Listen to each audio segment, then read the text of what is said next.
Mirëmbrëma dhe përshëndetje të dashur teleshikues dhe mirë se takohemi së bashku në emisionin Arom Shkodre. Ju e dini që ne kemi dhe transmetime të tjera që i dedikohen udhëtimeve në TV1 Channel, por edhe emisioni Arom Shkodre ka të rubrikën e vet që i dedikohet këtyre udhëtimeve. Jo vetëm thjesht në aspektin e të bërit turizëm, por në aspektin e kurajos, guximit për të eksploruar vende të reja, të cilat me shumë dëshirë të gjithë do donim që të shkonim, por mundësit gjithmonë janë të kufizuara. Ose ka dhe nga ata që i kanë mundësit, por që maten shumë herë që të bëjnë lëvizje larg qytetit të Shkodrës, i duan kilometra dhe komoditetin shumë të rehatshëm, dhe pasaj të mendojnë edhe distancat e mëdhaja. Kur them për distancat mëdhaja, nuk e di se si do t'ju dukej nëse unë do ju thoja, po në Afrikë do kishit shkuar, do t'ju pëlqente, do t'ju tundonte, ky vend kaq i largët me ne, ky kontinent kaq larg me ne. Me siguri ka nga ata shumë larg, po shumë e vështirë, ka nga ata që janë dhe realistë dhe thonë, shiko do më vinte një faturë shumë e madhe për ta ndërmarrë një udhëtim të tillë, por kureshtja gjithmonë mbetet edhe kjo kureshtje e çon edhe zhvillimi përpara, e çon njerëzimin përpara. Në shpirt çdo njeri është eksplorator, po varet se sa e ngacmojmë këtë tipar që kemi, sa e vëmë në gjumë apo sa e mbajmë aktiv.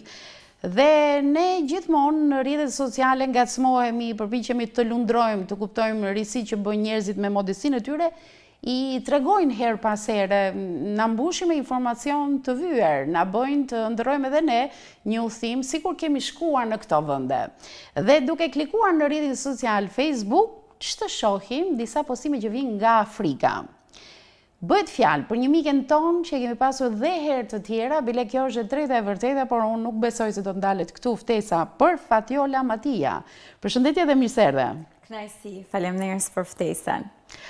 Kjo është hera e tretë, nuk e di nëse gabojmë unë apo kjo është e treta e vërteta. Është shumë e vërtetë, është hera e tretë, edhe kur vi në emisionin tuaj tashmë më duket sikur po hikim në shtëpi. Kështu që shumë kënaqësi dhe faleminderit, ne jam shumë mirënjohëse. Herën e parë ke qenë për të folur për pasionet që kanë gratë dhe që këto pasione duhen ndjekur, jo të jepemi shumë mbas asaj kornize që na vendosin nganjëherë të jetës familjare, puna shtëpia e të tjera angazhime të tjera, por pasioni jot ishin ngjitjet malore. Ka shërbyer sërish një ftesë për udhimet, sepse nuk bëhet fjalë për reliefin shqiptar, edhe ai është jashtëzakonisht i bukur, po ti ke nisur nga 3-4 herë në Shqipëri ti bësh maja, kështu që gjithmonë do duhet për ta kënaqur shpirtin, për të eksploruar dhe botën, se rritet kureshtja dhe më shumë. Dhe kësaj radhe, ky udhim në Afrikë më ka lënë pa fjalë. I kam parë ato foto dhe postimet tua në adresën tënde në Facebook, me një habit dhe një admirim të jashtëzakonshëm.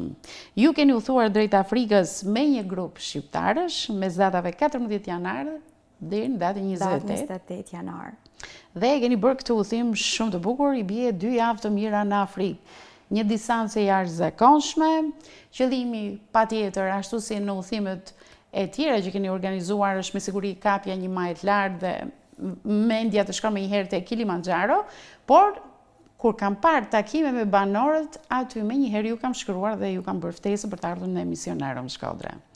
Le të flasim pak për këtë udhim, që në organizim, në detajet e tij dhe të lutem, do më ndalesh shumë të ata banorë që takove dhe ato detaje që ne i shohim në dokumentar, por ti ke kontaktin e drejt për drejt. Faleminderit. Nuk me thënë të drejtën, shpjegimi juaj është shumë i bukur dhe ta shtet të kthyn mene atë eksperiencë, unë mund e me thonë që edhe ne si alpinist, me të vërtet, kjo ekspedit në kalon pa fjalë. Afrika është një vend plot ngjyra dhe mirësia që ne kena gjetë, qoftë kjo me fisin Masai, që ne vizituam, por edhe me të gjithë njerëzit, sepse mbas këtij udhëtimi janë shumë persona, janë shumë njerëz të motivuar. Dhe mund me thonë që të guidat e malit, që ne do të thonë kanë kanë si nana tona që janë kujdes për vaktet, sepse po flasim për lartësi shumë të madhe. Maja Kilimanjaros është 5895 metër dhe çdo gjë duhet ishte graduale dhe të gjithë këto njerëz me thjeshtësinë më të madhe dhe me përkushtimin më të madh arrinin që për ne më përgatit ushqimin në varësi të lartësisë që ne shkonem. Edhe të ardhur deri tek Fisti Masaj, që për hir të vërtetës ne mundena me thonë që këto janë fiste që deri diku janë të integruar. Pra janë, nëse mund ta them me një zhargon ndoshta më të thjeshtë të përshtatshëm, pra të familiarizuar me jetesën, sepse nëse ne flasim për fiset, le të themi, pra domethënë wild, të egra, është shumë e pamujtur me penetruar fiset e tyre, dhe ajo që binte në sy, flitej masivisht anglishtja. Dhe në ato ambientet shumë të thjeshta, fëmijët edukoheshin dhe recituan për ne, dhe kështu më thonë, na jete një përshtypje shumë të mirë që pavarësisht që kanë dasht, atribojnë një jetë, le të themi, në kulturën e tyre pak fanatike, mos me bë përpara, gjithmonë shkollimi e shikohej si një mundësi shumë e madhe për me jetu dhe për me ecë përpara. Ishte shumë befasuese kjo, por do t'i marr gjëra pak me radhë për dikë se thot, shkoj Fatjola, po sikur të shkoj dhe unë. T'ja bëjmë pak më të thjesht dikuj që e merr këtë kurajo. Sa kohë bëre për të shkuar deri në Afrikë? Dhe është i vështirë udhimi, duhet të ndrosh shpesh avion, pra për të shkuar deri në Afrikë. Me thënë të drejtën, pjesa me thënë ekspeditës tonë ishte e fokusuar ndërmjet kryesisht një forme turizmi dhe formës së malit. Duken se unë tashmë u bë pak kohë që ndjeku ecjet malore, le të themi që në një projekt mini personal tentoj, dash Zoti, edhe kjo ndoshta me kalimin e kohës mund vinë dhe të fuqizohet, për të kapur ca maja të larta në çdo kontinent të botës. Dhe qelloj me thënë që në majën më të lartë në Afrikë, është në Tanzani, Kilimanjaro, dhe i gërshetova të dyja. Me thënë avioni diku aty afër? Në ndonjë aeroport aty afër, apo keni udhëtuar? Me thënë dua të di këtë procedurën për të mbërritur deri në Afrikë, ku ti the jam e lodhur, dua të pushoj. Sigurisht, udhëtimet e gjata janë me fluturime gjithmonë tranzit, në një vend tranzit. Fillimisht nga Shqipëria u ndalët ku? Në Dubai, nga Dubai u ndalëm në një qytet, kryeqytetin e Tanzanisë, pastaj më thonë nga kryeqyteti i Tanzanisë Dar el Selam udhëtuam për në Moshi, që ishte më thonë 12 orë udhëtim me një mikrobus, që sigurisht më thonë me ato temperaturat e nxehta ishte një zagushi e tmerrshme e madhe. Ishim në dimër të ditë ftofta. Po, aty ishte zagushi atje, domethënë edhe ky kontrasti palesi është përjetuar.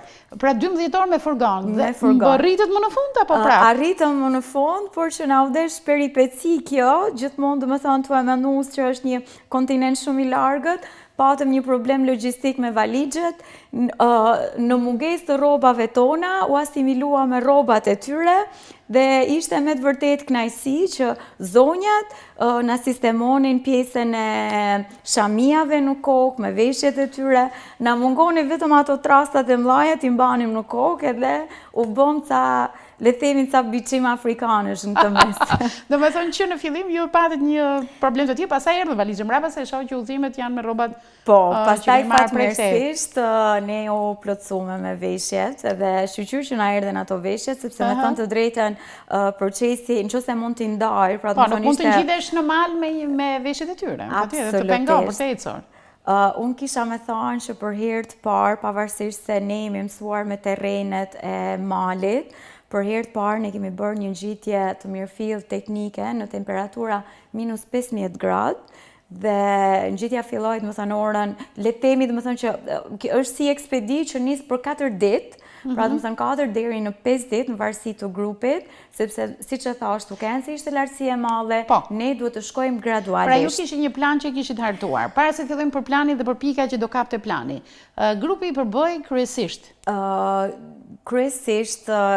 nga alpinist, sepse kishim marrë me dëshirë, nëse kishim ikur me dëshirën për të kapur majën e Kilimanjaros, një ekspedit e realizuar nga Toka Expedition, ku veçanërisht domethënë falenderojmë Tikun, Adriatika Cafarin, një djalë kosovar shumë i talentuar. Ka qenë Adriatiku me ju, e kemi pas në emision Pushtër Shqiptarçe.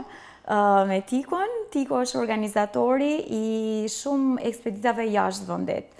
Dhe çdo gjë organizuar, siç e thash, në detaje, sepse duhet të sigurohej fjetja le të themi në bujtina malore, pra që ne kemi bërë gjatë rrugës, dieta që ne duhet konsumonim, pra çdo gjë ka qenë. Jeni njohur që në fillim me këtë program, po aty ndoshta u specifikuar më shumë.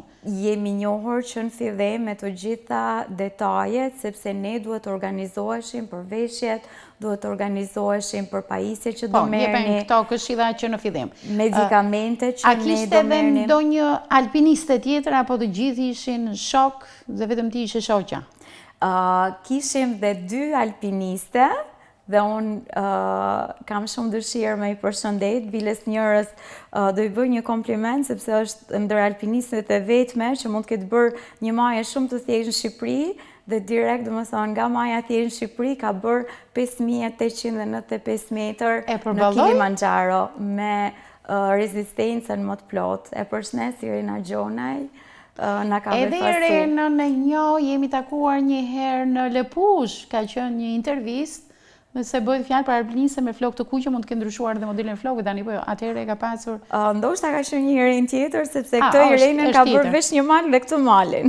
Vetëm të malin, ka qenë një aktivitet në altitude që është bërë në Lepush, nuk është se kanë pasur një gjiti malor, po kanë pasur një aktivitet që është bërë atje, mund të jetë edhe Irenë tjetër. Po më vjen mirë për këtë, po më habit fakti që nga një majë thjesht direkt në Kilimanjaro, megjithëse ajo ka fazat e veta, nuk është se do ngjitesh më një herë, pra me reshtruar. Kilimanjaro e ka bërë dhe një pjesë e klubit Araboshi, me sa kujtoj unë Kasriot Faci edhe kujtimi, shoku i tij. Nuk po më vjen emri tani, e kanë ndërmarrë të dy një udhëtim të tillë. Kilimanjaro është i magjishëm. Dhe unë besoj që çfarë bën magjishëm? Patjetër. Kjo është një këshill që unë e kisha dashur me dhënë të gjithë ato që planifikojnë, dhe unë uroj që të shoh shumë më shumë alpinistë nga qyteti Shkodrës që marrin këto iniciativa. Duhet bëjnë gati mendjen dhe shpirtin, sepse eksperiencat që do përjetojnë janë fantastike. Impakti i parë i njerëzve që unë kam takuar mbas ngjitjes së Kilimanjaros, më thonë Fatioli e kthy tjetër. Dhe është e vërtet, sepse, si që thash, i gjithë grupi njerëzve në mal që janë kujdes për ne, kanë shfash jo vetëm një profesionalizëm, por një mençuri të jashtëzakonshëm, një motivim jashtëzakonshëm. Dhe në qoftë se në rutinën tonë ne në përditshmëri ankohemi që s'kemi atë, në mal, në ato kushte, dhe shpesh herë, do të thonë, të gjithë njerëzit që punonin atje, portera, pra njerëzit që mbartnin çantat tona, që ne mos kishim peshë gjatë rrugës, do të thonë, ishin shumica të veshur jo mirë në ato temperaturat të acarta, pra një varfëri e skajshme. Kjo varfëri të bënte me kuptu sa shumë e vlerësojnë jetën, sa mirënjohës janë zotit për të mira që sjellin, dhe sa mirënjohës janë me turistat dhe silleshin shumë mirë, dhe vetëm fakti që mënyra se si flisnin dhe si i respektonin, që faleminderit që na zgjellni ne, faleminderit që na stillni punë. Ju vërtet thoshin na shikoni ne duke buzëqeshur me ju, por ajo që ju nuk dini janë buzëqeshjet që ne çojmë në shtëpi, sepse ne çojmë gëzim për familjarët tonë, gëzojmë fëmijët tonë, gëzojmë gratë tona, gëzojmë nanat tona. Dhe kjo është një kujtesë se sa e bukur dhe sa falenderuese duhet me ke ndaj jetës. Kam njohur shumë njerëz të jashtëzakonshëm të vendit, pra Guida, çfarë stadi jetese keni gjetur atje, si jetoni njerëzit përgjithsisht, çfarë niveli ekonomik keni gjetur? Unë mund me thonë që kjo ishte vënde takoje një varfëri të skajshme, pra të shtëpiat shumë të thjeshta, me shumë pak kushte domestike, në që se mund ta quaj kështu. Shtëpiake, dhe vëndet, më thonë, në disa qytete kryesore ku na kena ne, ndoshta mund të them që kushtet ishin pak më të mira, por megjithatë mund të them një jetesë mesatare, ose mbi mesatare, ose nën mesatare, më fal, ti më e saktë. Ky udhëtimi drejt Afrikës ka një kosto relativisht të lartë, po këto kosto i merr udhëtimi apo kush i merr? Banorët arrin të sigurojnë të ardhura përmes një turizmi të tillë? Faktikisht diçka që ne na bani shumë përshtypje dhe po na shpjegoheshe nga lideri jon I grupit. Le të themi një vend deri diku që gjërat besoj po s'dua të hym te këto se mund të jenë çështje më shumë menaxheriale politike. Pra të më thënë, vetë kostoja e malit që me ngjit një mal, pra me ngjit Kilimanxharon, është $650 dhe shumë pak pra shpërndahej ndër banor ose shumë pak shpërndahej në komunitete lokale, por në përgjithësi të më thënë taksa që shkonin drejt për drejt në qeverinë e vendit. A kishte një përfaqësues të tyre apo vetëm thjesht banorët e merrin pagesat dhe duhet paguanin taksa? Kjo është përfaqësia e parkut kombëtar të Kilimanxharos. Okej. Pra ekzistonte një posobllok ku ti paguaje një bilet? Patjetër ekziston një bilet. Patjetër, pra është main gate. Nuk është si në malet tona që ne sot duam të ngjitemi atje dhe ngjitemi s'ka asnjë barierë. Në përgjithësi, malet që kanë disa, domethënë pra janë të konsiderueshme në lartësi, ka një kosto që çdo pjesëtar, për çdo alpinist duhet të paguaj. Dhe kjo të më thonë, dhe ne, se ndoshta po flasim pak për këto projektet personale, por që unë uroj shumë të kem sa më shumë goca, sa më shumë vajza, sa më shumë gra në të tilla nisma, marrë shkak të më thonë që ne në Shqipëri nuk kemi akoma flasë për Republikën e Shqipërisë, një vajzë të parë, një femër të parë, që kanë gjitur majën më të lartë në botë, pra majën e Everestit, për çka pikërisht dhe me thonë për shkak të mungesës së fondeve dhe taksave shumë të larta. Kosova e ka faktikisht. Në Kosovë kemi 2 alpinistë të talentuara, njëra nëse gjej mundësinë me përshëndet, është edhe femra e parë në Ballkan, që ka bërë 14 majat, e jashtëzakonshme, Uta Ibrahimi. Uta, po. E kemi pasur një intervistë edhe atë. Këto janë shembuj që duhet të ndikohen. Ndoshta për te Republika e Shqipërisë, se shqiptarët dhe ajo, motra jonë është edhe ajo, pra shqiptarët kanë shkuar edhe maja më të lartë, apo ndoshta një përfaqësim nga Republika jonë. Po e them këtë. Si tingëllon kështu, Republika.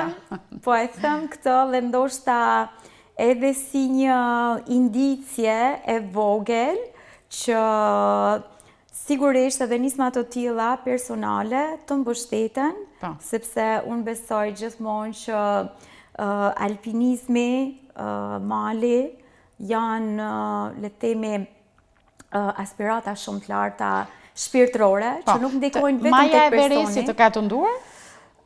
Maja e Everestit është në planet e mia, sigurisht, është në planet e mia, por siç e thash, ndonjëherë kostot e mëdha na kanë penguar për me I mendu seriozisht iniciativat të tilla. Okej, disa habiten dhe thot, Fatiola, mund të na thuash një kohë, për shembull Afrika. 2 javë në Afrikë, sa para harxove ose sa more me vete që ti likuidoj të gjitha shpenzimet që të dolën?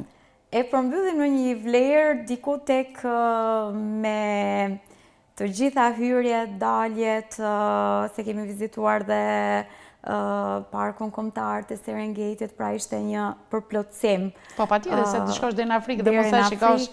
Rrugës u ndalëm se duaj dhe një Zanzibar për të parë, ca pushime të mira për të bërë, kemi bërë malin, tham ta gërshetojmë dhe me detin. Po bukur, se për turizëm shkuam. Po? Për turizëm shkuam, mund ta përmbledh në një kosto diku tek 5.000 euro. 5.000 euro. 5.000 euro. Okej, tani do thonë Fatiola profesioni. Ne kemi thënë disa herë të tjera, është një dentiste mjaft e talentuar, ka një klinikë shumë të mirë. Më në fund e kemi dhe në Shkodër. Po, është e vërtet. Faleminderit shumë që e ceke, ja këtu jemi tek logoja klinikës. Në Shkodër vim të herë në bashkëpunim me doktor Edion Bejleri dhe e falenderoj jashtëzakonisht shumë sepse e gjithë stafi kanë qenë, le të themi, sponsor kryesor I ngjitjes teme. Dhe këto herë ishte më tepër, le të themi, si një mision, sepse doja që Art Clinic Shkodër me kenë në majën e Kilimanxharos. Edhe sa bukur atë logon, ë? Dhe logon.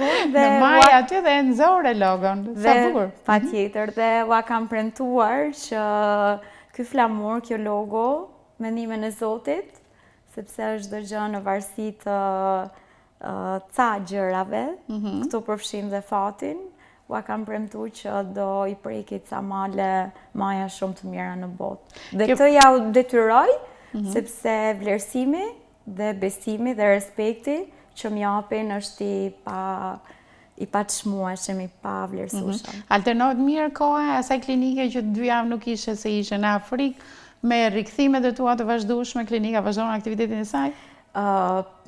Vazhdoj e them që më kanë suportuar dhe kena bat mujtun që mungesën teme me zëvendësu dhe ne me vazhdu le të themi në mënyrë të qetë të gjithë programin dhe të gjithë punën në përditshmërinë e klinikës. Okej, kthehemi edhe një herë te Afrika në momentin që ke krijuar kontakte me banor, disa detaje edhe i dhatë për kushtet e jetesës së tyre. Trendi për të shkuar në Afrikë, se tani kur shikojmë dhe në postimet, fillojmë edhe klikojmë më shumë, na ofrojnë këto vendet e Europës përgjithsisht. Po del ndonjëherë edhe Afrika dhe lehtësisht marrin vesh edhe Kosovën, kuptohet që Kosova është. Banorët, ky është një trend i kohëve të fundit, sepse ne thjesht po klikojmë dhe vjen furnizimi më i mirë i Afrikës, apo ka që edhe më përpara dëshirë për të shkuar në Afrikë? Është një vend turistik i frekuentuar jo vetëm nga shqiptarë, por përgjithsisht. E thash, do të thënë, pjesën e shtetit të Tanzanisë ne mund ta ndajmë tek turizmi malor, pra që është kryesoreja maja Kilimanxharos, dhe ashtu siç ne bëm në kthem, është edhe pjesa e Zanzibar që ka le të themi një frekuentim masiv. Sigurisht do të thënë të dyja këto, ndoshta në turizmin malor, pra në parkun kombëtar Kilimanxharos, ishte le të themi një dyndje më e madhe e turistëve, sepse siç e thash, ngjitja ishte një mision në vete, por edhe në pjesën bregdetare që ne qemë, kishte dhe më thënë le të themi një pjesëmarrje ose një masivitet i turistëve. Fundmi, me sa di, dhe më thënë edhe me sa shohim se që ju e cekët pak më parë në rrjetet sociale, Zanzibar tashmë dhe më thënë vjen si një vend i lakmishëm dhe her mas heret ne shohim nga agjencitë oferta të her mas hershme. Okej. Patët shkëmbime me grupe të tjera, sepse ka dhe anët sociale udhime të tilla, shikon, nga një shtet tjetër, përshëndeteni, sepse jeni një profil alpinist. Po, unë mundë me tha një fakt, kur them mali është i magjishëm sepse ka shumë të paprituna. Ne takojmë një këngëtar francez, ishte, le të themi, kishte një masivitet ose një familjarizim shumë të madh në Francë, dhe një ditë mbas dite, sepse ne prisnim në për kampe, pra të më thënë nga kampi në kamp, për shkak të aklimatizimit dhe pra të më thënë përshtatshmëria trupit me kushtet, dhe ne të më thënë le të themi bëjmë një impakt mes grupit ton dhe grupit të tyre. Këndoj një këngë që kishe kushtuar Kilimanxharos, dhe i themi, grupi juaj kënduat një këngë, tani na jepni atë kitarën se do kënojmë dhe ne të mankuqën tonë. Kështu që patjetër, ka shkëmbim, ka ndërshkëmbim, dhe është shumë e bukur që kur e prek atë majën e malit, është, më thonë, shpirti është i lodhur, fizikisht i lodhur, edhe për shkak të kushteve, sepse ne dim që sa më lart të shkojmë, niveli oksigjenit rradhohet, bëhet shumë e vështirë frymarrja, duhet një mendje fort me çun majët malit, unë e tham gjithmonë, edhe nuk du me ranë për sëritje, dhe bësh aq i dashur në ato momente sa i përqafon të gjitha ato që ke afër vetit. Uron shumë, dhe siç e thash edhe më përpara, gjithmonë bësh mirënjohës në këto male. Shoh një personazh këtu, Priskën, kisha dash shumë me përmend Priskën. Priska ishte e vetmja gocë, 20 vjeçare, që punonte mes 22 çunave. Dhe funksioni i saj ishte porter, pra të më thënë bante me 20 kile nga njëri kamp në kampin tjetër. Dhe kampet janë diku tek 1200 metër disnivel, pra po themi për 4-5 orë, ajo mbante nguzhine, ushqime, të gjitha që duhet i çonte në kampin përkatës. Ne taku me Priskën. Po, do ta mbaj regjia këtë imazh, mos miki, nëse mund ta rikthesh edhe një herë imazhin që ishte më përpara, pas kësaj, pra me njëherë pas kësaj, në foton që do të vi më pas, se më interesojnë banorët, me cilët i takuar, jo, ndoshta ka kaluar më... Okej, dakor, do kaloj në rresht edhe do... Ja, qoftë edhe të kjo, qëndrojnë këtu, më bëri shumë përshtypje ngjyrat e veshjes së tyre, shumë e bukur. Ja, çfarë po i thua këtu, se jam shumë kurioztare. Është po pyes për zonjën dhe më pyet dhe i them domethënë që dua të di. Kush është zonja, ajo në mes? Zonja është në mes dhe është e joma e të dy zotrinjve. Vërtet? Po. Nuk gratë atje, nuk flok nuk mbani, no? Nuk shumë pak, po, shumë pak ishin, domethënë që ishin me flok. Kishte ujë vendi? Këtu ku jemi ishte me të vërtet, domethënë me një mungesë të madhe ujit. Ndërsa përgjatë Kilimanxharos ishin disa burime, nuk është se ishte tamam malithat. Tu po pyes për moshën edhe për letem, domethënë për eksperiencën e saj jetësore dhe më thotë që ka qenë thot për familjen tonë një shtyllë shumë e fortë, sepse rreth kësaj figure ne jemi drejtuar të gjithë dhe na ka mbledhur me shumë pozitivitet. Pavarësisht të varfërisë dhe kushteve tona, asnjëherë nuk janë, domethënë, nuk janë ligështuar dhe diçka shumë interesante. Ne kemi, nuk e di nëse kemi imazhin e shtëpiave, po shtëpiat ndërtoheshin nga gratë. Nga gratë? Domethënë, autoriteti grave atje ishte shumë i mirë se i burrave? Apo i nënave në përgjithsisht? Atëherën, gratë konsideroheshin kushtogra, thoshin janë luanesha, sepse janë gjuetare të mira dhe rrisin mirë. Si gjuetare, në ç'kuptim? Në aspektin që janë të mira, pra të më thonë, sigurojnë jetesën, ndërtojnë shtëpiat, kujdesen për kalamajt, pra rrisin fëmijët tonë. Po, me se jetojnë? Jam shumë kurioztare.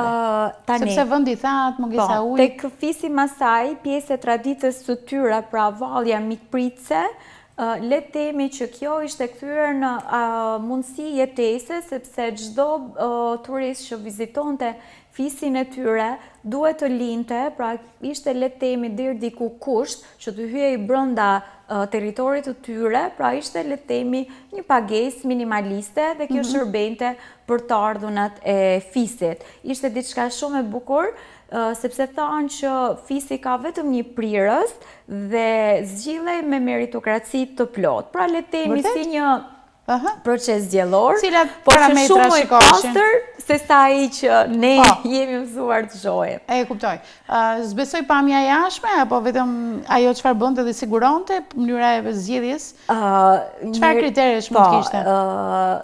Në përgjithësi zgjidhej ai që ishte, pra të më thënë, siguronte pjesën e mbrojtjes, ndershmërinë, sidomos të ishte i ndershëm dhe të ishte i, le të themi, jo i njëanshëm. Pra sepse e gjithë ekonomia grumbullohej nga ky njeri dhe ishte ky njeri që ishte përgjegjës për një shpërndarje të plotë edhe të drejtë. Dhe të drejtë ndërmjet fisit dhe banorëve të atij fisi. Okej.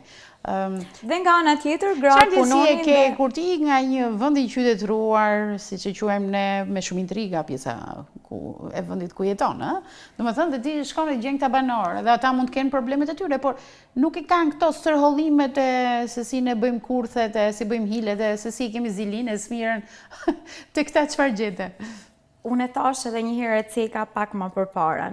Nevoja për mbijetesë gjithmonë besoj unë ka sjellë risi dhe mendja është vënë në punë. E thash që për mua ka qenë një udhtim shumë i jashtëzakonshëm sepse nga secili që unë kam takuar, kam mësuar diçka. Kam mësuar nga Francis, një njeri i talentuar që më tha në kohën kur, sepse atje kanë nga marsi në maj, kanë dimrin e tyre, fillon sezoni shiut dhe nuk bëhet turizëm malor dhe më tha, përpiqem që unë këto kohë ta shfrytëzoj për njohuri më të zgjeruara. Po mësoj gjermanisht që unë t'ju gjinde më së miri klientëve që unë kam gjerman.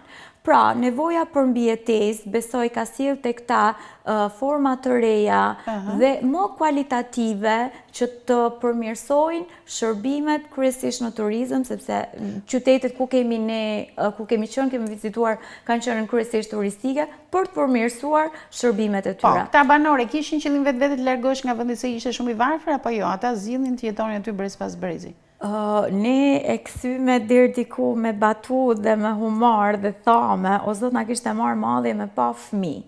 Dhe kemi pa fëmijë pa fond. Në qoftë se pa tjetër, në qoftë se ne shohim lagjet tona që dita ditës varfërohen, nuk kemi kalamaj, ne jemi rritë që e kemi pa vedin, i grumën fëmija të poshtë pallatit, në lagjet, të lujt me njëri tjetrin. Pra të më thënë, unë mund me thonë që ne kena shku me këto udhtimin në Afrikë, po them 20-30 vjetë në kohë. Edhe njerëz të qeshur, njerëz të dëlirë dhe njerëz që të ofrojnë shumë dashamirësi dhe pozitivitet.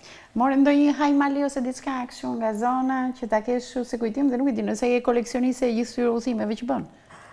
Me thënë të drejtën, po, kam marrë 1-2 punime në Dru dhe ja kam njënën aty. Atë që ban dorë? Po, sepse zonjat, si që thash, zonjat e fisit Masaj, merreshin masivisht, kjo është edhe shtëpia tipike që unë fola, pra të më thënë që ndërtoheshin nga gratë, po ndihmonin jashtëzakonisht në jetën ekonomike të fisit, doja që të merja dhe për dashamirësi një souvenir nga fisi. Dhe është diçka që Druri të ofron me tokën, sepse pema është ngullur në tokë, dhe diçka e punuar me Dru më duk shumë simbolike. Qarë, duhet të bëj ca pyetje kështu që të marrë sa më shumë informacion, se nuk duhet të lëshoj kollaj nga studio sot. Patë problem ushimin, sepse mund të ndryshoj dhe traditat dhe ushqyrit, ne kemi të tjera gatimet të tjera shije atje. Patë ndonjë problem, diçka që e hëngre me shumë dëshirë, po diçka që nuk e fusje do të ngoj, pavarësisht se ata thoni që ishte shumë e mirë. Po. Është shumë, po e bëjmë pak qesharake ndoshta situatën, po fatmirësisht, unë pas kem kënë të dek pa hangër ananas njerë. Sepse, do kena hangër këtu ananas, por nuk ka lidhje ma të ananasin. Anasin që është atje. Pra dhe më thonë, për herë të parë, realisht kena provu në shihet plot të mirë fillt, frutat egzotike dhe mund me thonë që nuk kanë lidhje besajon me këto që ne konsumojmë në Shqipëri. Dhe që na duket si kur e prekim Afrikën këtu, po se prekim fare. Po, një fakt interesant është që ne u njohem me 14 lloj bananësh. Vërtet? Kishim banane për si frut, banane për gatim, hëngrëm sup bananeje, me mendimin që është patate, po kishte qenë banane. Kështu që gjërat, më thënë, specifikisht të bukra, por që tani më thënë edhe të konsumojmë një gjellë bananeje, wow, ishte diçka shumë e bukur për ne. Dhe diçka shumë e bukur tjetër interesante, ndoshta ne nuk e shohim ndonjëherë nga videot, por procesi i bërjes, i pastrimit të kafes. Pra të më thonë procesi i bërjes, i pastrimit, i pjekjes, që për hir të vërtetës ishte diçka shumë e bukur, por edhe një ritual. Diçka që dua të them për gjithë eksperiencën time, është që e kanë shpirtin e festës. Pra ne nisnim, ose të ritualit, ne nisnim malin kërcehej, nisnim, pra se do ulltonim 2-3 ditë në mal kërcehej. Pra e popullat e gëzushme. Të gëzushme. Piqej kafeja, ose shtypej kafeja, pra të më thonë që bluhej kafja, kërcehej, këndohej. Pra shpirti i përfshirjes dhe kjo ishte diçka fantastike. Ne takimi parë me fisin Masaj kërcehej, këndohej. Pra pavarësisht... Qove të kërcehej ndonjëherë apo vetëm u bëre spektatore? Sigurisht ato të vinin dhe të merrnin, pra të bënin pjesë e ritualit të tyre.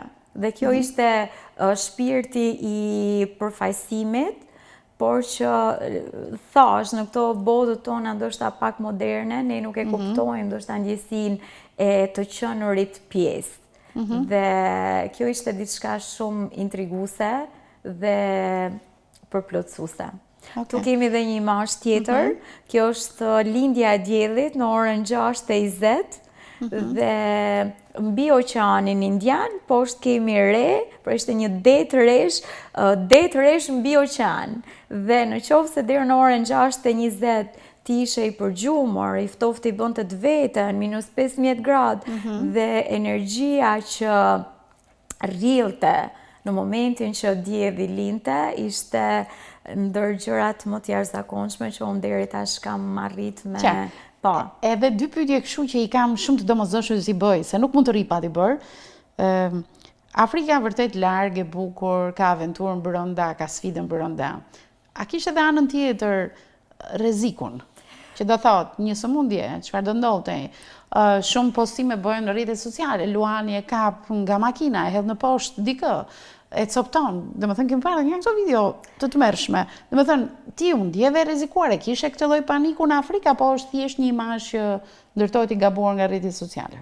Unë mund me thonë që për sa i përket anës përgatitore, mjekësore, domethënë ka një ndër to, domethënë vaksina që duhen bërë janë yellow fevers, pra domethënë e ke bërë vaksina para se të shkosh specifike? Po. Domethënë kjo është një kërkesë sepse momentin e parë që ne hymë në shtetin e Tanzanisë duhet jetë një vërtetim që ne kemi bërë një vaksinë të tillë. To i bëre kur mbërrite atje apo u bën që në Shqipëri? Janë pas para përgatitore që bën në Shqipëri dhe ne kemi bërë në Shqipëri. Ekzistojnë te ne këto lloj vaksinash? Sigurisht, ekzistojnë. Përse është? Ja për shembull një vaksinë, përse është? Profilaktike, mbrojtëse për shkak të patologjisë, pra që ne mund të marrim në këto vende.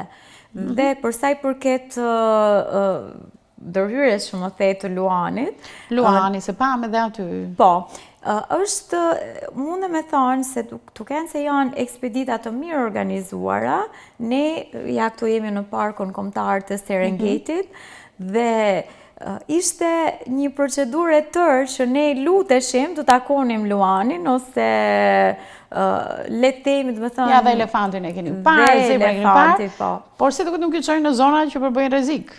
Atje, do të thonë, janë të gjitha të bashkuara bashkë, sepse ne pam dhe luaneshën, por që nuk ishin aq ndoshta frekuente, sepse momentin që qemë ne ishte edhe një kohë dreke, një zakushie e madhe që unë besoj dhe nuk u paraqitën se ato duan Terezinë e tyre në atë xhegun e vet, po theme. Makina ishte mbuluar, kishte rrjetën e vet apo diçka e tillë? Të gjitha makinat janë të dizenjume për një procedurë safari, pra do të thonë që janë të larta dhe janë të mbuluara, të siguruara nga lart. Por që janë disa trik, do të thonë disa këshilla që gjithmonë kur takojmë kafshë, do të thonë të tilla graviqare, duhet kemi parasysh në asnjë moment të ruajmë qetësinë dhe mos të bëjmë zhurmë, sepse ajo është e fokusuar në prejnë e vet dhe ndjek atë dhe ne nuk duhet në asnjë mënyrë të hyjmë në territorin e saj, nëse mund të themi kështu. Qartë. Dhe biles një fakt shumë interesant, guida jon, po na thoshte pra guida e safarit, na tha që ne tha në përgjithësi këto janë procedura të gjata, por shumë interesante tha që të ndjekim kafshë të tilla që bëjnë pra pjesën e procesit të ndjekjes së presë të tyre. Është një ditë e tërë që nga momenti se si e ruan me qetësi në pritshmëri për momentin konkret të presë, pra të kapjes së presë. Okej, dhe pyetja e fundit, ti ke u thua në shumë maja, ke kaluar sfide që të paktë janë njerëzit në Shqipëri që i kalojnë. Megjithatë kalove dhe këtë, ja ishe deri në Afrikë. E the në një moment që në hyrje të bisedës që është një udhim edhe të ka ndryshuar. Çfarë ka ndryshuar te Fatjola? Mune me thonë e ceka dikund, Priskën, gocën 20 vjeçare. Kjo dhe një, le të themi, një atribut i figurës femrore. Më pëlqen të jem dashamirëse dhe me nxit ato vlerat që ne kemi, mbështesim njëra tjetrën, mençuria, mirënjohja. Priska ishte 20 vjeçe dhe mbante në shtëpinë barrën e një babai të munguar dhe 3 vlezër dhe motra që duhet ushqente, kemi priskën këtu. Dhe një dashamirësi e jashtëzakonshme për jetën, gjithmonë faleminderit. Thuhet që smundja më e madhe është mosmirënjohja. Të gjithë jemi produkti dikujt. Jemi produkti prindërve tonë, i familjes ku jena rrit, i lagjes ku jena rrit. Dhe herë mas herët duhet, pavarësisht se njeriu i arrin disa stade në jetë, vetë realizime. Dhe unë uroj shumë që të kemi vetë realizime në komunitetin tonë. Por gjithmonë duhet me nalë hapin, me thonë vetes faleminderit, njerëzve tonë faleminderit, dhe të gjithë njerëzve që kanë kontribu ndër ne, faleminderit. Mesazh shumë i vyer, sa pas kësaj unë kam shumë të vështirë të bëj pyetje të tjera, kërshëria është shumë e madhe, detajet janë pafund, mjafton një foto ta shikosh në të gjitha detajet e saj dhe aq detaje sa ka aq pyetje do kisha. Unë admiroj faktin që ti lëviz dhe ke këtë rrezë kaq të madhe të udhimeve. Admiroj faktin ndjesisë që t'japin këto udhime dhe se si të riportërin vazhdimisht.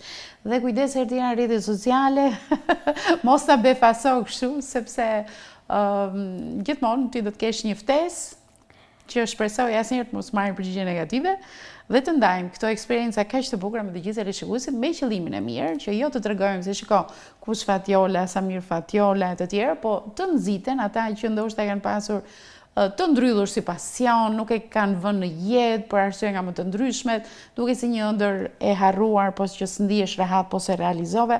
Le të nxis historia jote dhe shumë të tjerë që na ndjekin përmes emisionit Arom Shkodra. Shumë faleminderit që ishe me ne në studio. Faleminderit shumë. Ndihem shumë e emocionuar dhe shumë e nderuar. Faleminderit. Faleminderit. Ne do kalojmë në një pjesë të dytë të emisionit Arom Shkodra që lidhet me promovimin më të veçantë që kemi parë ndonjëherë në qytetin tonë të një vepre me autor Arben Shalën. Ai është një gazetar shumë i mirë në qytetin e Shkodrës, ka një zë radiofonik të hatashëm. Dhe është nga natyra edhe modest, por që ka një zgjuarsi dhe një mençuri të admirueshme. Ne asistuam për të ndjekur nga afër këtë promovim, në çdo detaj merret si një model mjaft i mirë për të bërë promovime, por për herë të parë pash ndryshe duke hedhur atë perden e traditës ku ne kemi një panel përballë dhe të tjerë që dëgjojnë e që mbas një 30 minutave mund të shikosh edhe ndonjëri që hap gojën sepse janë këto fjalimet e rëndomta që dalin me copa letre dhe tjera. Këtu u përfshin të gjithë. U përfshin të gjithë duke lexuar, duke interpretuar batutat e pafundme shkodrane që e shoqëruan promovime më kanë bërë jashtëzakonisht përshtypje, ajo gota e verës që ka shoqëruar ato poezi jashtëzakonisht të bukura. Kishte edhe momentet e analizës, patjetër. Një analizë perfekte, e bërë nga Ledia Dushi, më ka befasuar me mënyrë se si e kishte kopsitur aq mirë, po ashtu edhe qëndrimi që mbajti Stefan Çapaliku, i cili një herësh ka qenë dhe organizatori së bashku me Arbenin i këtij promovimi.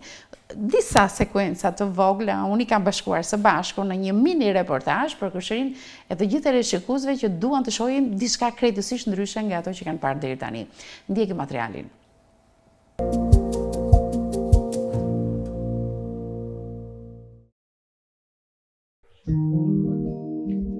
Sofravezi pa shkundur në titulli i përmbledhjes poetike të Arben Viktor Shalës, e promovuar ditën e shtunë, më 31 janar në ambientet e Rose Garden Hotel. Aktiviteti organizua nga vetë autori në bashkëpunim me Bibliotekën Publike Marin Barleti në qytetin e Shkodrës me mbështetjen dhe nismën e shkrimtarit Stefan Çapaliku, njëherësh edhe redaktori i kësaj përmbledhje poetike. I menduar jashtë kornizave klasike të promovimit letrar, takimi u ndërtua mbi lexime të poezive nga të pranishmit, miq të autorit dhe dashamirës të poezisë, duke krijuar një hapësirë të drejtë për drejtë komunikimi mes tekstit poetik dhe lexuesit. Ky format e theksoi natyrën e poezisë së poetit si poezi që kërkon zë, ritëm dhe prani, më shumë se sa interpretim të ndërmjetësuar. Poetika e Arben Viktor Shalës shfaqet si një ndërthurje fortë mes gjuhës së përditshme, elementeve të traditës dhe një ndjeshmëri e bashkëkohore që shmang patusin dhe figuracionin e tepërt. Poezia e tij ndërtohet mbi fjalën e thjeshtë, por të ngarkuar simbolikisht, ku motivet e sofrës, bashkësisë, qëndrueshmërisë dhe kujtesës funksionojnë si boshtë etike e estetik. Sofra Bezi bashkëkundër shënjon një poezi të rrënjosur në identitet, por njëkohësisht të hapur ndaj leximeve të reja, ku qëndrueshmëria nuk është ngurtësi, por rezistencë përmes gjuhës. Në lidhje me poezinë e autorit, foli doktor Ermira Aliaj, e cila ndaloi te struktura e brendshme e vargut dhe ekonomia shprehëse e gjuhës poetike. Mendime kritike dhe reflektime rreth veprës ndan gjithashtu profesor Arben Bushgjoka, doktor Ledja Dushi, përgjegjëse Bibliotekës Publike Marim Baleti, shkrimtari Xhahid Bushati, Evans Drishti, mësues si dhe të ftuar të tjerë, duke e vendosur krijimtarinë e Arben Viktor Shalës në një kontekst më të gjerë të poezisë bashkëkohore shqipe. Ne do t'japim një përmbledhje me momentet më të bukura të këtij promovimi për kërshërinë e gjithë teleshikuesve të emisionit Arom Shkodre. Ky libër padyshim që përban një event të rëndësishëm për qytetin, për njerëzit e leximit, të cilët janë njerëz për herë më të rrallë, edhe veçanërisht lexuesit e poezisë që për arsye estetike janë njerëz mjaft shqimtar, mjaft të zellur, dhe për këtë arsye ne jam shumë i lumtur, shumë mirë që jam këtu në këtë salon. Shpresoj që libri ka më arrit aty ku për të njerëzit për cilët tash nis për më shku. Ka herë rruga një libri drejt lexuesve nuk është drejt rrugë lehtë, nuk është një autostradë, është një rrugë le të themi pra jo gjithmonë koincidon rruga më mirë, rruga më e shkurtë. Në këtë kuptim mendoj se poezia e Arben Shalës është një poezi e vitit 2025, në të gjitha 2025, 2026, në të gjitha kuptimet e veta. Pra e pasunon peizazhin e poezisë shqipe, pasunon mënyrën se si i ka thënë disa të vërteta, që kanë fjetë të ka i duket që kanë fjetë të ka i prej kosh, edhe tashmë kanë marrë formën e një libri të tillë me poezi. Unë nuk mundem me thënë se cila është rruga më e mirë për të bërë publike një produkt letrar. Rëndësishme është që autori bëhet koshient për momentin se kur duhet ta botojë librin e vet. Në përgjithësi, raporti i autorit me letërsinë e tij është një, e kanë thënë estet të rëndësishëm parametra, një raport shtatzanie. Pra autori metet të themi shtatzan me idenë e librit, dhe vjen një moment kur duhet ta linë atë me patjetër, sepse po se lini ose libri ose ai dështon. Vjet me qef në këto promovime, ke konceptu krejtësisht ndryshe promovimin e librit. I shkon titullit apo i shkon edhe përmbajtjes? I shkon edhe titullit. Unë teshta me bati që të bibliotekën, në fakt, të thanë drejten, po fillova me trashtu vedin edhe me shku të një anë ma formale, ma zyrtare, aty guxova me përmend fjalën komtes. Ku bisedova me Stefanin, që është një farë mënyrë Stefan Çapaliku, kumara i këtij libri të si. Më tha, po pse se bëjmë kështu, tha, aty me këta vargëjt, me këta vistrat, me këta edhe lirshëm. Kështu që po bëjmë lirshëm, nushe nga herët e tjera dhe shohim se si po shkon. Pëlqen shoh dhe përbërjen, pra nuk janë ato shpallje të rëndomta që vendosen shoh dhe përbërjen. Kemi të bëjmë me auditor cilësor.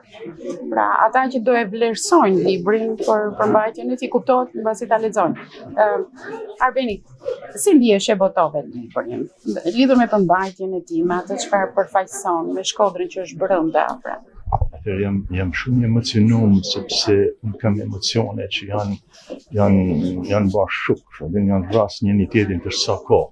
Unë nuk i kam shkruar tash këto vargje. Kam kohë, por autocensura ka qenë shumë e rrallë. Dhe tash jam në amje, po jam në zor. Po shpresoj që esencit bukures të përhapet më tej, përtrihet, Kjo është synimi I kësaj mramje, edhe në të servirim njëri tjetrit disa vargje poezi. Duke pasur parasysh nga libri I parë, tani kemi një të dytë është më ndryshe, më gjithëpërfshirës në tematikë. Kjo autocensurat I bën dëm krijuesit apo është e mirë, sidomos në tregun e sotëm që po botohen shumë gjëra? Autocensura më ka sjell deri këtu në fakt. Mendoj që unë të botoj kaq vonë ata mbetën. Po ana tjetër nuk jam I pënum sepse është rreziku që kjo botë mbetet me vetëm një lexues. Me të tjerë të jenë botues.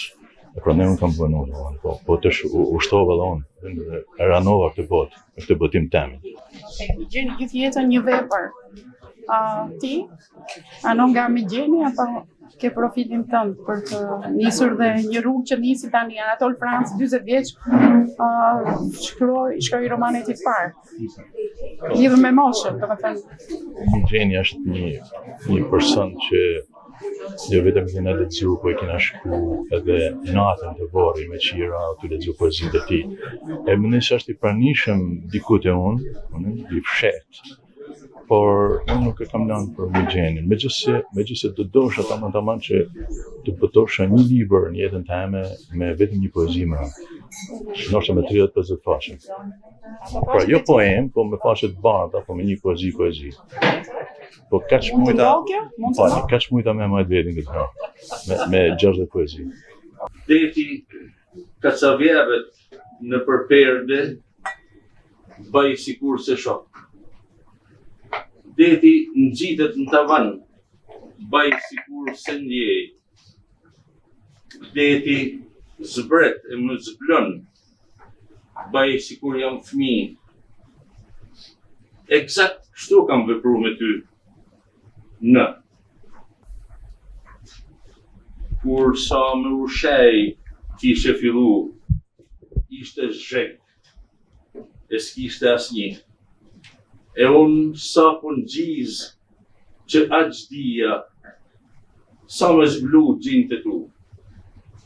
Bora shpëtimit, bora ngeshën, rrin faqe, s'malit tik. Ty del një push, e ill pa kuptim.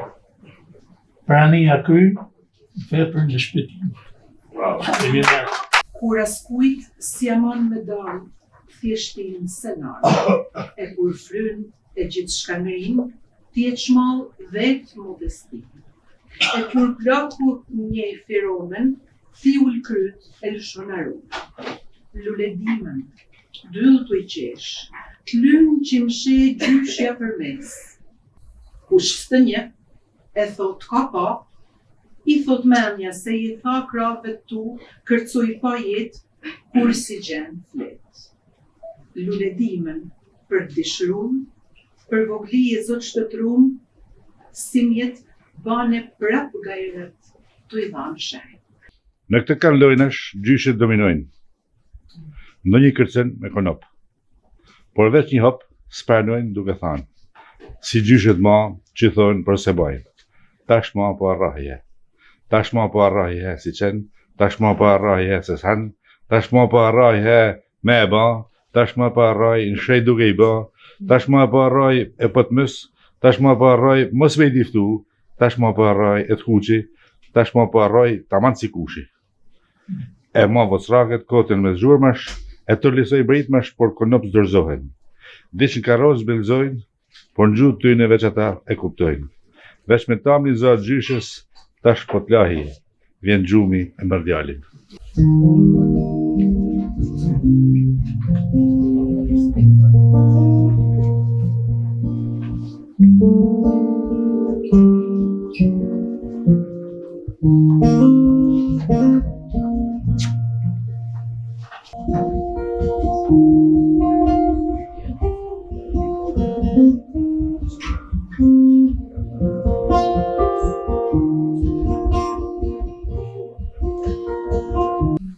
Gjithë pjesin ditën e parë, unë s'di me të falë një nonë sa do, s'det lirije. S'di me hejtë qoftë edhe më të lehtën barë, fa ta shigush me shpirtin. S'di me të dhanë guximin, shtrinjë të rish pa frit pranë meje. S'di kur duhet e kur s'duhet me dërë. A kush me më tregon a ka kush që më mësën spari për këtë edhe kur sluten për gjëra.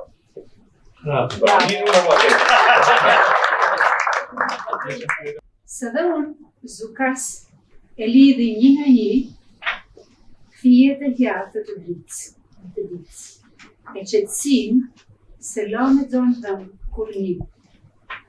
E tokën mbushi plot me lullet vdeku në habijet. Si fmi, mbetën pagoj, gaz e gjallë një shpijet. E du shumë këtë qast, kur mlidhet jeta, kur qetësia lutet, e obori dhe mëzon të parat shkronja të stinë së re. Një re, ngrit në qiell, qunë mësim, hanën thotë përmeq. Një zok frigu fluturoj natës më të shpejt, si ai që vendin e gabuen, paguen me jetë. Një dritë më kaloj në borë, nërsa nërqita isha shtri. Një hallë më zanë gjokë smull, e mlaton thepa një trishtim, me te udashka me mëllësy. Një zok i kaloj ngoj natës, me klipma ditës jam rinë. Nata zbulon cila shtëpi për arsye që ajo i din nxjerr të mbardh. Ose që as vetë nuk e din se nxjerr të mbardh, prandaj nata ja zbulon asaj shtëpi. Nata zbulon edhe lojen me top bardh, ndonë se nuk shihen lojtarët e zi, por ti imagjinon kur godasin top të bardh, si dhe kur të bajnë sikur, por se presin. Lotin ter nuk shnrit, as dhami i bardh ngull mish. Nata zjerën pash për lamje, pa nevojshme drite. Si kitar që prek me të.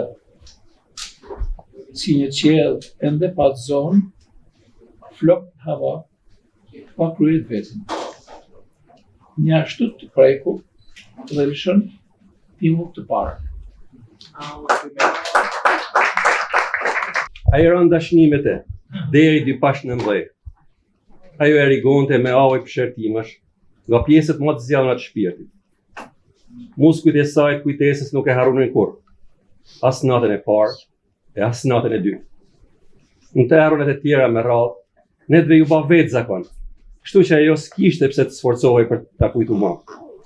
E kujton të vedin, kujton të se. Edhe i thoshe libër qysh në faqet e para. Ajo libër nuk ka vdiqë edhe i libër në fakt, sepse nuk pata një person si në këtë rast me ndihmu. Ka hera shumë e rëndësishme një person. Dhe duhet me shku të dikush i dukuni. Dhe se panim ka që ditë.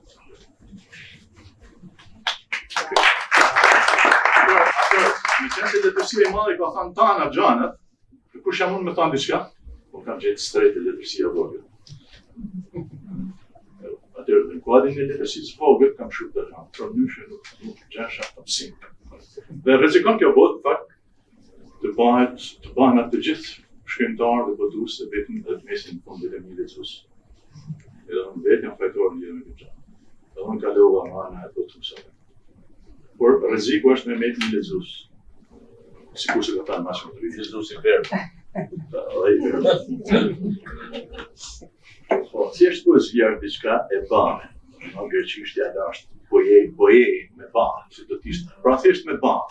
Nuk vjen si ajo poezi, është si me thënë me poezu, do të ishte folja. Edhe si thot Bibla, në fillim të krijimit, Noe e pa bamja, u fut në botë. Edhe sociologët e pranojnë e njohin të fakt që diçka nuk ec mirë me njeriu. Dikun një çark i shkurt ka ndodhur. Edhe qysh atëherë e foluna, që unë mendoj se në fillim ishte poezi, poezoj në fillim. Mua që një pa bamja, atëherë poezia që është e bamja, ra. Dhe na sot aspirojmë, nëse ka poet, aspirojmë me patë të perfekten, përsosune, por që është e pa mujlën. Kulmet e një poet i thot këtu, sot nuk i afrohen askund të folën se zakon të njeriu të filles. Kur Adami ishte me super Dante, sa Dantea, sa do një pa bame e Adami. Ndeshta sa më përtypikat që këtë mesanje për ju në mos e pa që pa ma të zorshme. Përjetësisht përbashkues, ndërsa tash, dy kontinente cep në cep, një herë në histori zbukurojnë pemën me ishur. E qysh atëherë, ashtu kanë med. Mrekullia që zgjat maksimumi 3 net, tashti ashtë fiksu e mas lot. Ti mban me shej, ke frik mos prish gja. Unë bërtas më kup qilës të të siguru se ka kry e mas lot. Bravo. E kam paramendu si modestisht si sugjerime leximi, si një qasë, si një ndërë se si unë jam qasë, e kam pa poezi në vetet. Kjo poezi nuk lexohet për me u kuptu me një herë, por për me përjetu. Ajo nuk kërkon interpretim linear, as bërthim logjik, as bark mas bark. I ngjan më fort një terreni ku ecet nga danë, me nalesa, me kthime mrapa, me hutimet qëllimshme. Lexuesi nuk ftohet me zotnu tekstin, por me lan tekstin me zotnumet e buqës.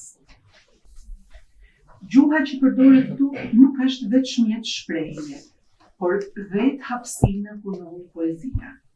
Vjegnishtja nuk shërben si shenjë identitare a folklorike, ajo është trup i nënimit, frymëmarrje e mbrëmshme, rritëm i një vetdije që s'ka nevojë më përkthy në standard për më bërë kuptoshme.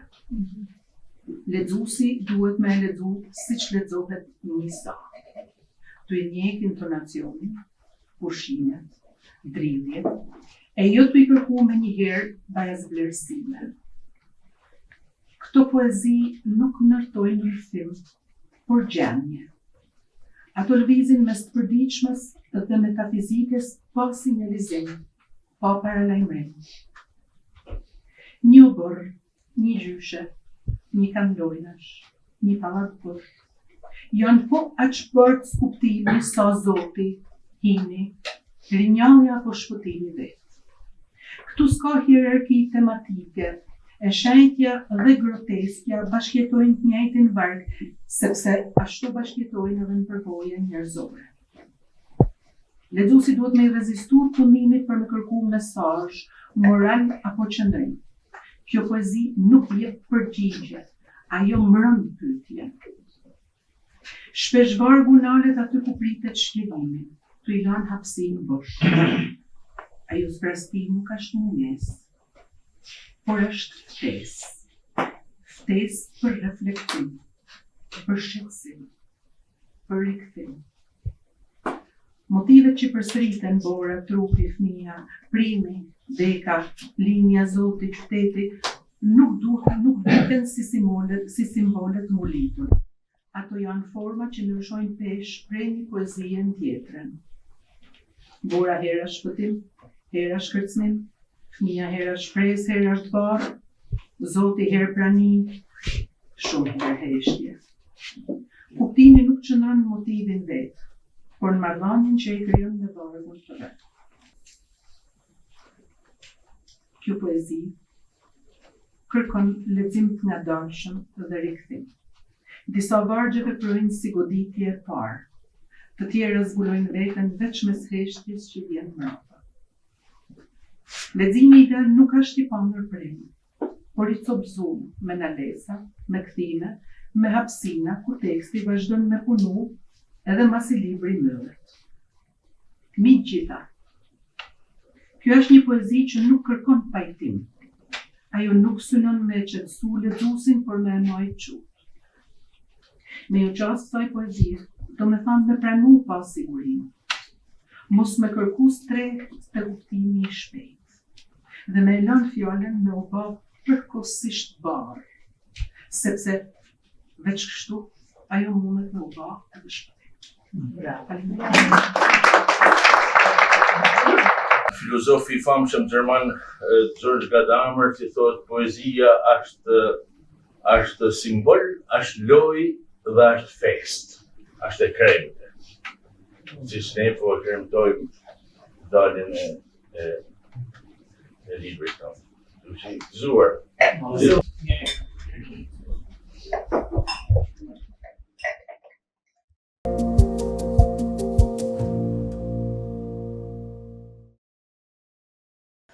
Ky pra ishte materiali që ne kishim përgatitur, shpresoj kemi sjellë një model shumë të mirë të mënyrës së organizimit të promovimeve.